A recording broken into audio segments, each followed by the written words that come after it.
Thank you, Lee. Thank you, Andrew. It's exhausting just to hear that biography.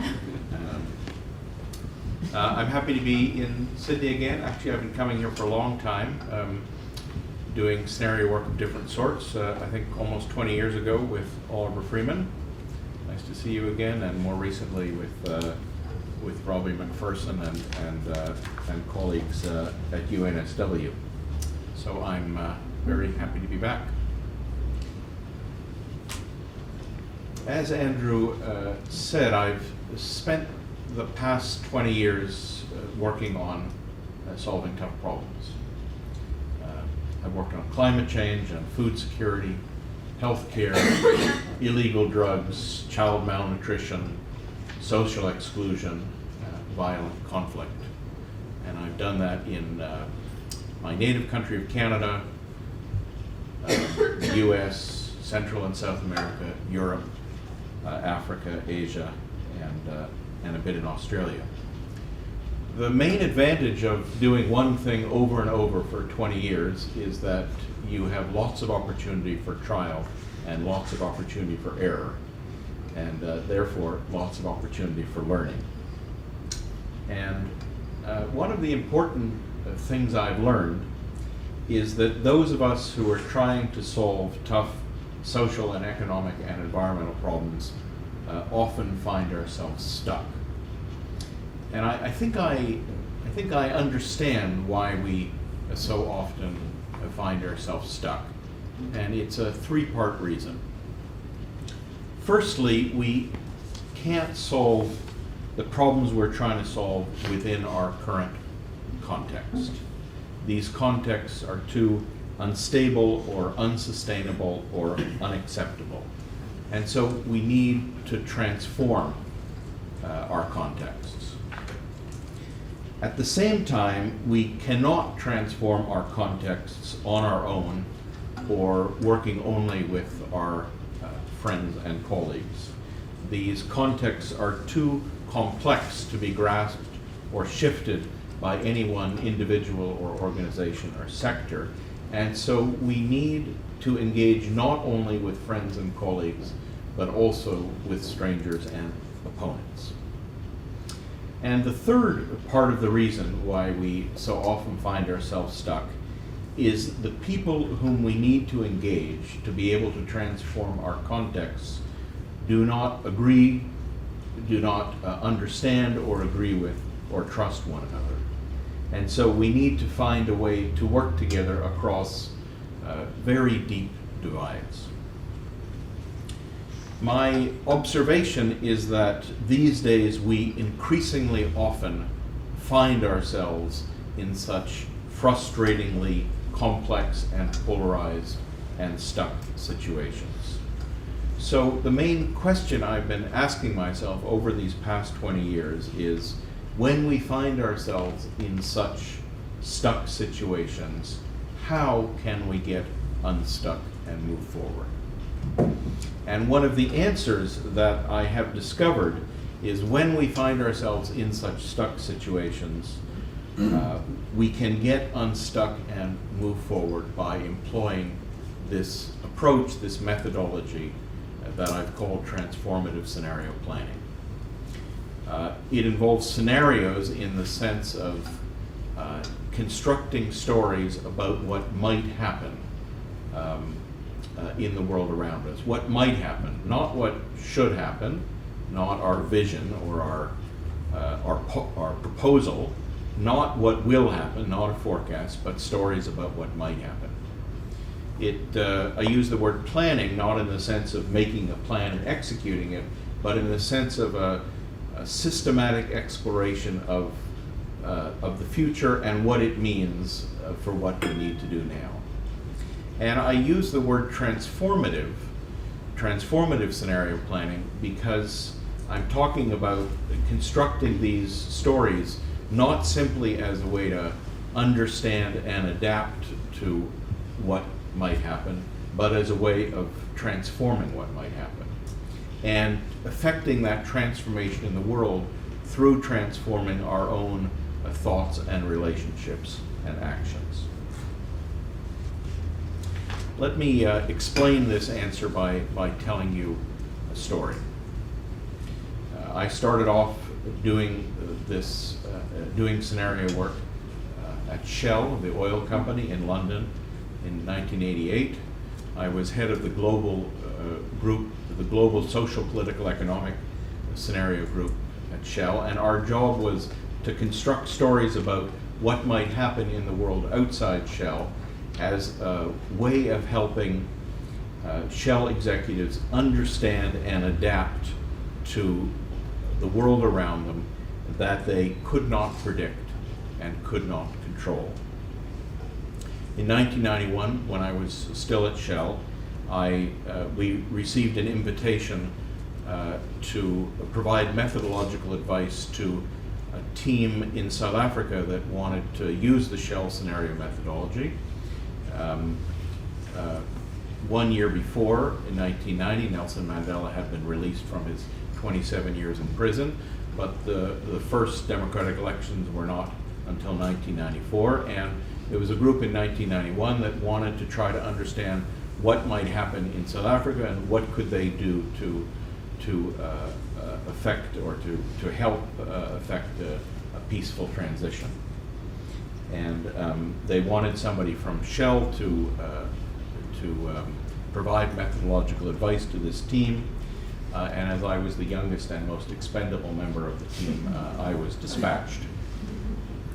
The organizers at the University of the Western Cape in Cape Town made one crucial innovation in the scenario methodology, and that is the team that they brought together to do the scenario work was not only people from the University of the Western Cape or from Nelson Mandela's African National Congress, which was the party that the university was closely allied with, but brought together people from different opposition organizations, trade unions, civic groups, activists, NGOs, and also people from the establishment, from business and from the white government of de Klerk. So people from opposition and establishment, left and right, black and white. And what I saw is that even though we were using exactly the same methodology that we had used at Shell for constructing stories about what might happen, the energy of the group and the impact of the work was entirely different.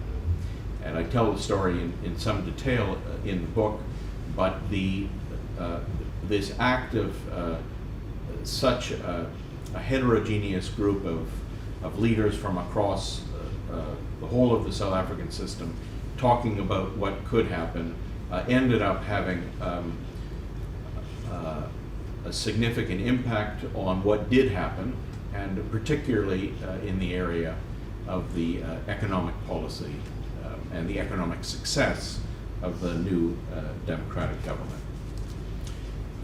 I noticed that even though we were using exactly the same methodology that we were using in Shell, the energy of the group was entirely different. And the difference was simple but profound, which is that at Shell we were telling stories about what might happen as a way of adapting, for the company to adapt as best it could to an unpredictable future.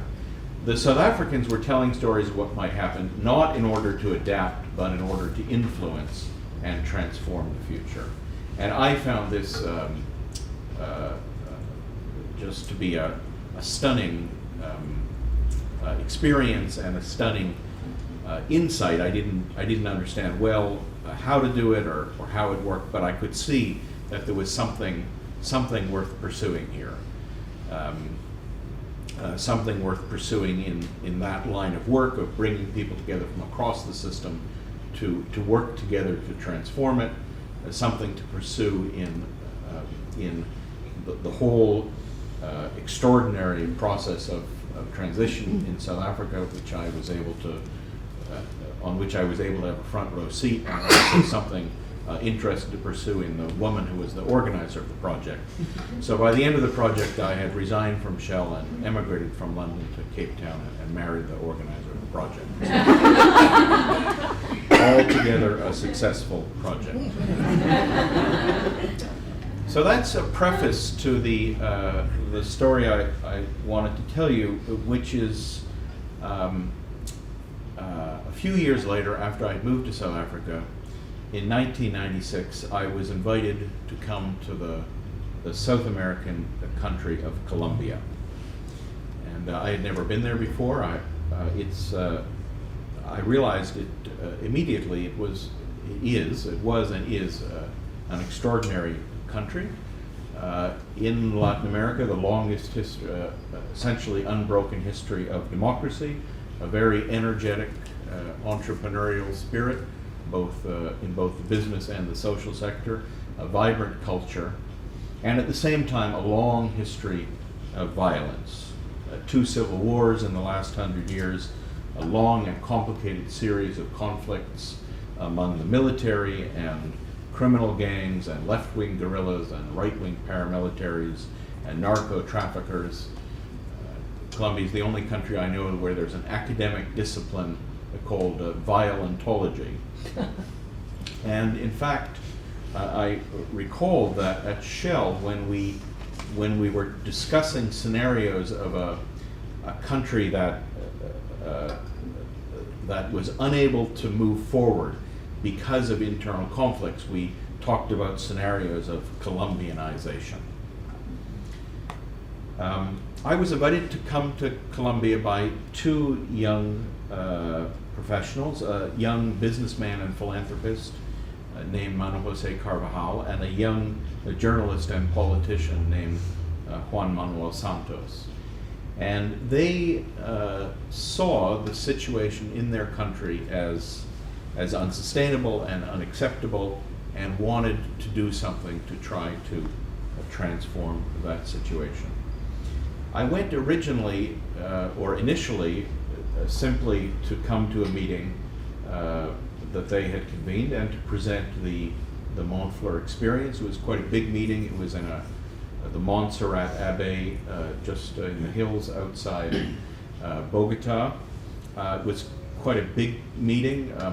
Lots of people, former presidents, church people, business people, activists, and I remember noticing that there was a big fuss about one man who was there, that everybody was going, "Oh, look who's here," and it turns out it was quite a notorious paramilitary leader, quite a feared paramilitary leader who had shown up for the meeting. And I only very recently heard the following story, that there was also a woman in the group, a Communist Party Bogota city councilor, who went to the organizer of the meeting, Juan Manuel Santos, and said, this paramilitary leader has tried to have me assassinated 5 times. Do you really expect me to sit down next to him for this meeting? And Juan Manuel Santos said to her, "Madam, it is in order to avoid a 6th attempt that I invite you to take your seat." So the whole atmosphere was extraordinary. And one of the extraordinary things about the meeting was that the presentations were being broadcast on an FM signal to the guerrillas, the FARC guerrillas. That's the group with whom negotiations are finally taking place, I think this week in Cuba. The FARC guerrillas, who were somewhere in the countryside outside of Colombia. And when I finished my presentation, somebody's cell phone rang, and it was one of the guerrillas who'd heard the presentation and had a question they wanted to ask me. And the question was, do we have to agree to a ceasefire in order to come to these scenario workshops? And everybody's looking at me as though my notes are supposed to have the answer to this question. And so I said what I thought, which was that no, there is no precondition to come to the meeting. The only requirement is to be willing to come and to talk and to listen. And that turned out to be the right answer. Some months later, the scenario process started.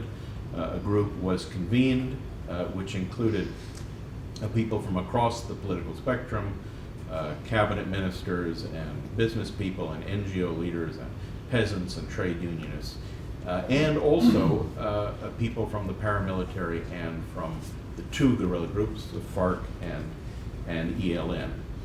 The government was willing to provide safe passage to the FARC and the ELN to come to these workshops that were held in a beautiful old hotel outside of Medellin, but they didn't think, the guerrillas didn't think it would be safe, and so participated in 9 full days of meetings by speakerphone.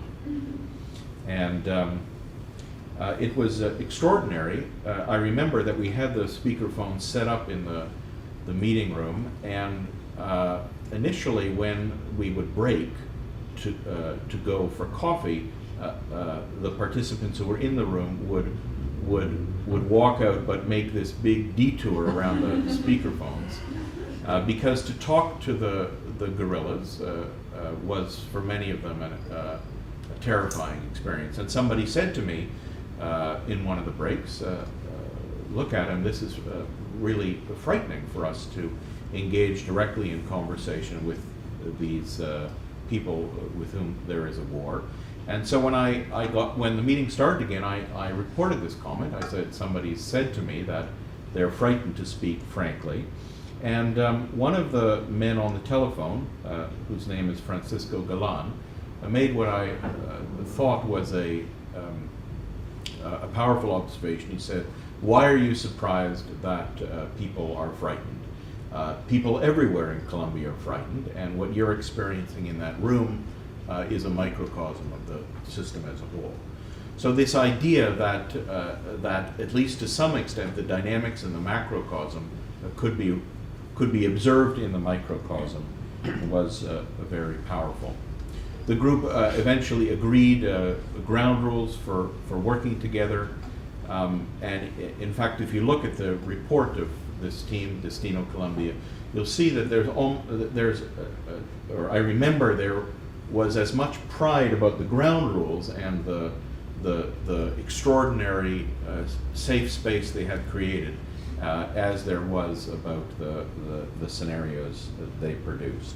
And as the safe became safe, people felt more willing to talk to one another and to speak openly. And now during the coffee break, people would bring their coffee and sit next to the speakerphone and chat. So this was an extraordinarily moving set of encounters.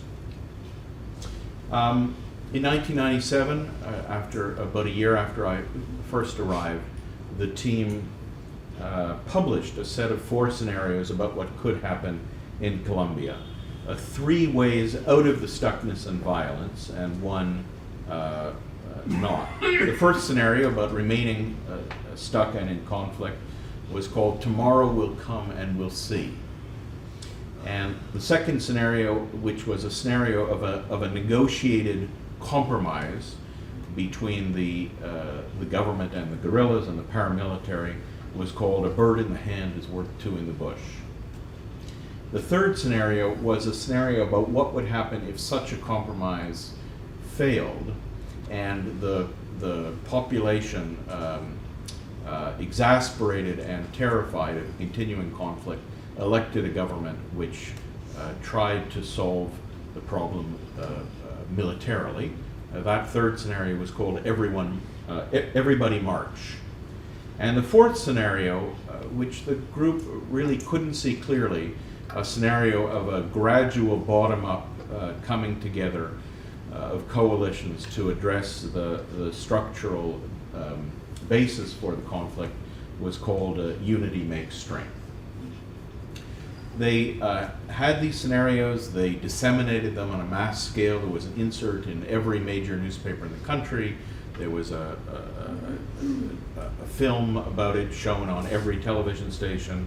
There were big public meetings in all the major cities. And then nothing. Or at least nothing that was visible to me.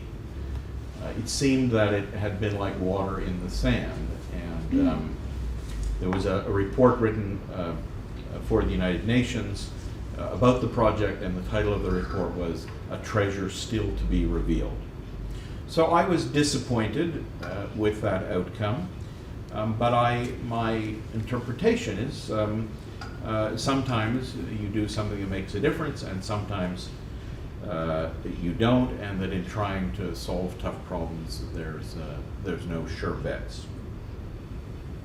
I went back to Columbia 10 years later, in 2007, for some meetings. I saw some of my old friends, and I had lunch with a man who's very well known in Colombia. His name is Antanas Mokas.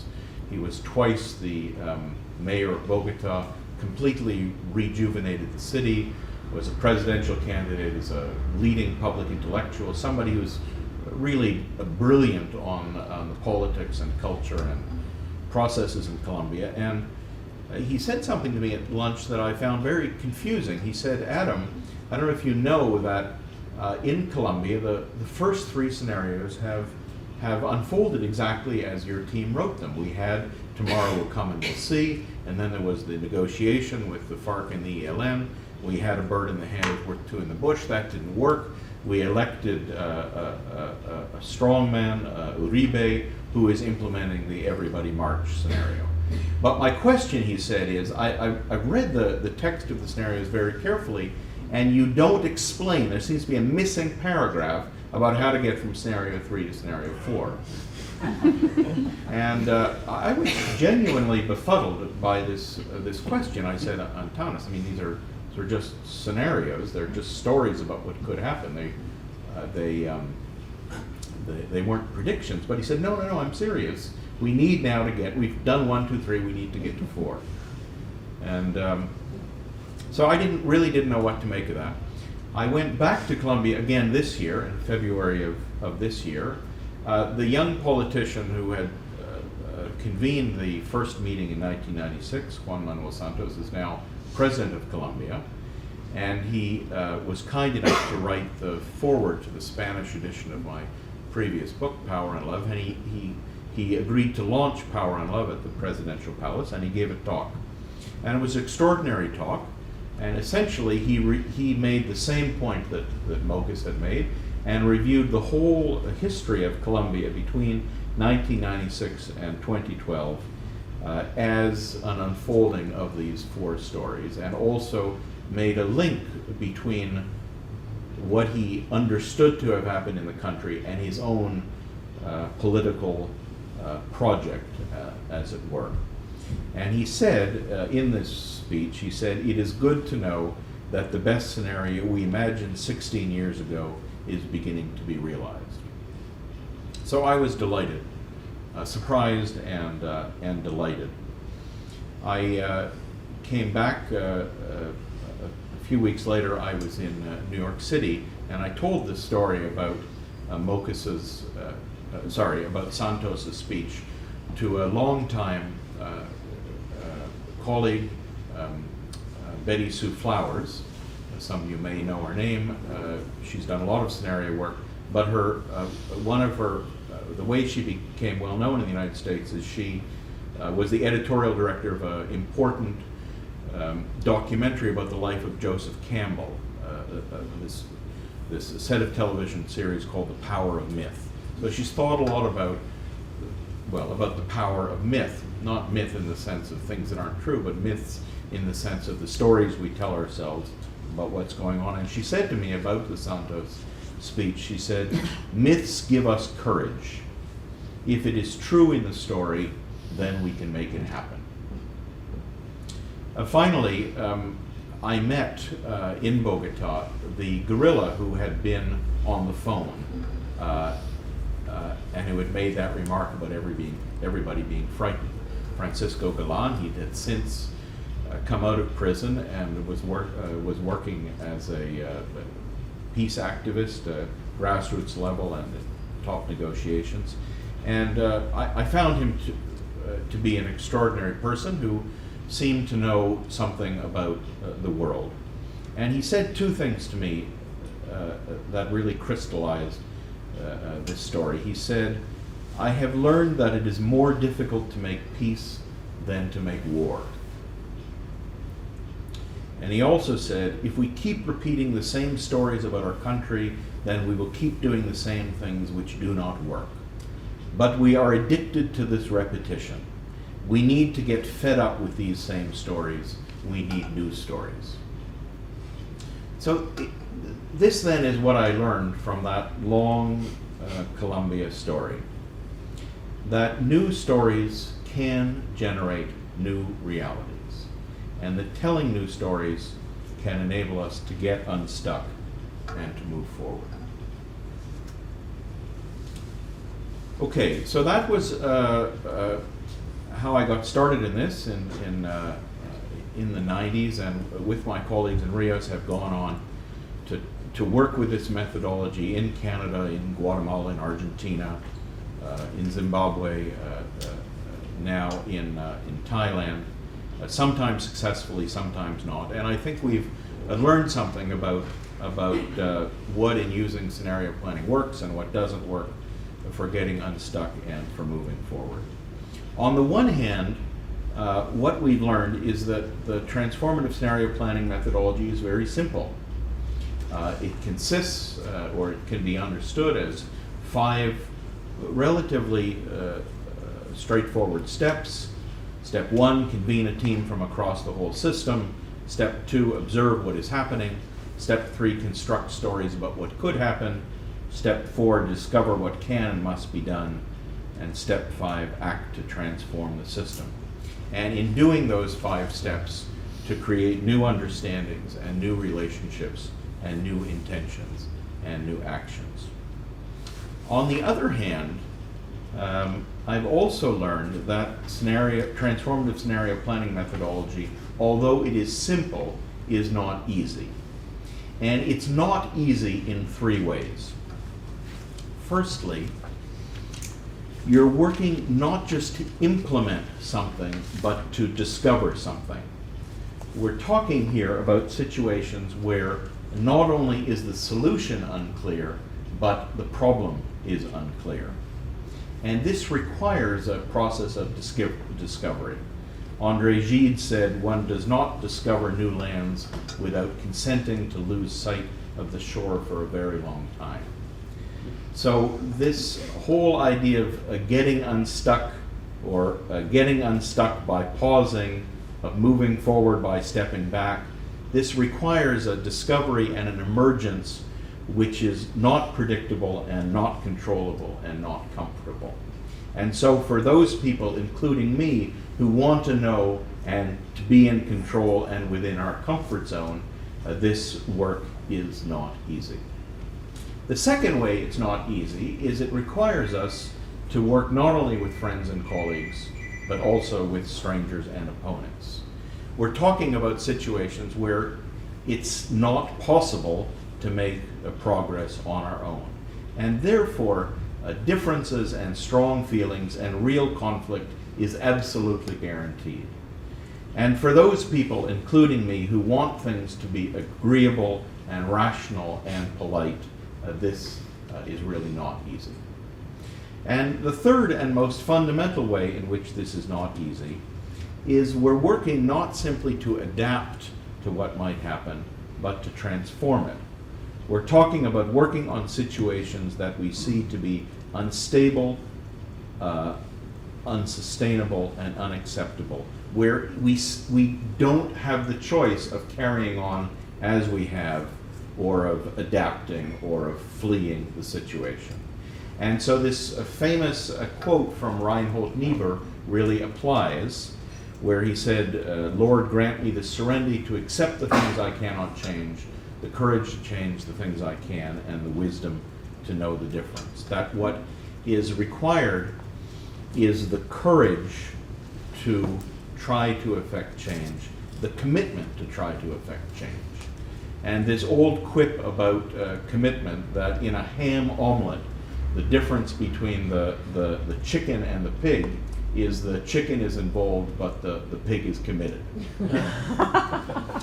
And so the question, the real question that this work raises is, are we willing to commit to addressing our unacceptable situation? And for many people, including me, who want to participate, but from a safe distance, this is not easy. So in conclusion, increasingly often when we try to solve tough problems, we get stuck. It is possible to get unstuck. Transformative scenario planning is a new methodology for getting unstuck. It is simple, but it is not easy. It requires us to be willing and able to stretch, which means to be willing and able to lose sight of the shore, to work with strangers and opponents, and to engage with the unacceptable. This stretching is uncomfortable and difficult and risky, but increasingly often this stretching is what is needed of us. This stretching is what it takes to get unstuck and to move forward. This stretching is what it takes to create better futures. Thank you very much.